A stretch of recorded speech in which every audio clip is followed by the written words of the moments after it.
Um, what should I say about the new album? It's a concept album. It allows us. It's a concept album in two ways. It's an album about death. It's not very pleasant in that sense, but I wanted to make a dark album, but lots of light in it, you know. So the album's called Courting the Widow, who is the main character of the album. So there is actually one track, this title track's track number 2 now, it's called Courting the Widow. But it's the main character, apart from, there are two characters you can say, it's the widow and it's the vampire. The vampire takes you on, you can hear him soaring in the sky, you know, landing on the yard arm, when he is flying the big flapping wings, you'll hear them in the beginning of the album as well as you will hear them in the end of the album, when he plunges into the sea. So it's a remarkable album. I didn't really expect to be thinking of these conceptual terms, but that's just how it, you know, how it developed in a very nice way. The title track actually was written back in 2009, just prior to my mother's passing.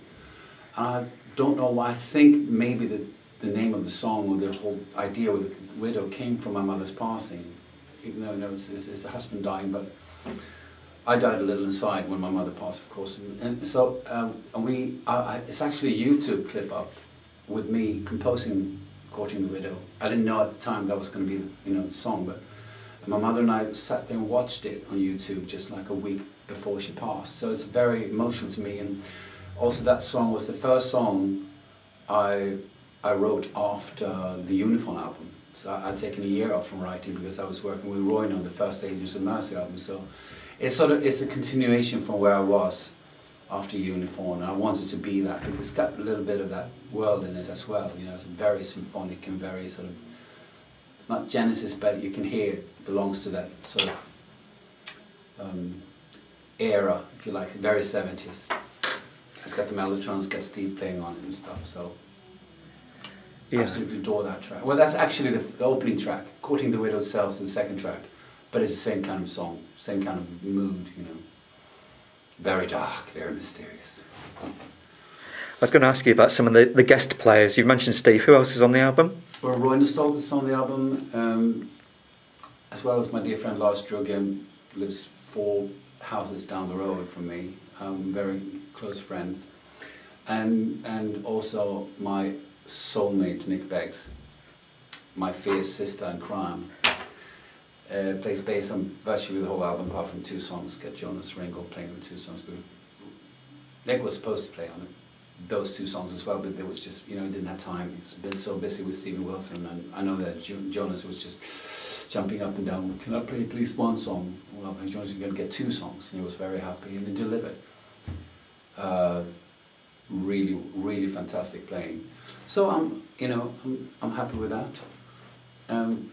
We've got Nick DiVigilio from Spockspear, I believe. That was his previous band. He's been playing with Tears for Fears, and even on Genesis' last album, Calling All Station, he was on that too. But he toured with us with Angels of Mercy in 2009 when we toured the States. So, and we knew each other in a way.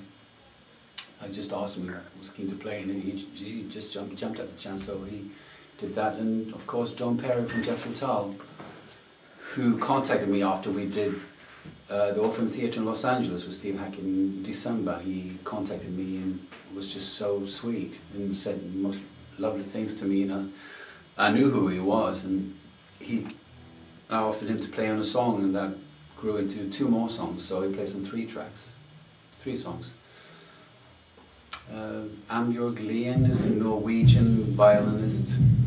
Fantastic. There's one song called Killing on the Calm of the album. It's very folky. It's almost like a Jethro Tull song. That's also one of the tracks that John plays on. Very mysterious but very happy and dark.